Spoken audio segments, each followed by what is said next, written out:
Hey guys, welcome to my channel. So ఈరోజు మేము chicken curry prepare చేస్తున్నాం. మా స్టైల్లో ఎలా చేస్తామో చూడండి. ఫస్ట్ ఆనియన్స్ కట్ చేసుకోవాలి. నెక్స్ట్ మసాలాలన్నీ దంచేసాక ఒక పెనం పెట్టుకొని దాంట్లో ఆయిల్ హీట్ అయ్యేదాకా ఉంచాలి. నెక్స్ట్ ఆనియన్స్ ఆయిల్లో ఫ్రై చేసుకోవాలి. ఫ్రై చేసుకున్న తర్వాత ఒక 5 minutes ఆగాక మసాలా అనేది వేయాలి. వేసాక జీలకర్ర మసాలా ఇవన్నీ వేసేసుకోవాలి.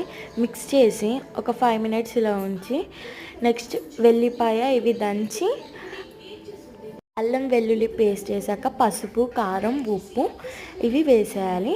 వేసుకున్న తర్వాత ఒక 5 minutes చికెన్ కడిగేసి కర్రీలో వేసేసుకోవాలి.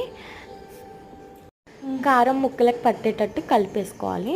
కలిపాక కారం చికెన్కి పట్టేటట్టు మిక్స్ చేసుకోవాలి. దాని తర్వాత క్యాప్ పెట్టి ఒక 10 minutes ఉంచి మనం టమాటోస్ అనేది కట్ చేసుకోవాలి. నెక్స్ట్ దాంట్లో టమాటోస్ వేసి మిక్స్ చేసి ఒక మళ్ళీ 5 minutes పెట్టేసి వాటర్ పోసుకోవాలి. మీకు తగ్గినన్ని వాటర్ పోసుకొని గ్రేవీ కావాలంటే మీకు గ్రేవీ కావాలి కాబట్టి మేము గ్రేవీకి వేసుకుంటున్నాం. నెక్స్ట్ నీట్గా మిక్స్ చేస్తా. నెక్స్ట్ గరం మసాలా కొత్తిమీర పుదీనా వేసుకొని కలిపేసుకోవాలి. ఒక 5 minutes నుంచి బంద్ చేయాలి. అంతే.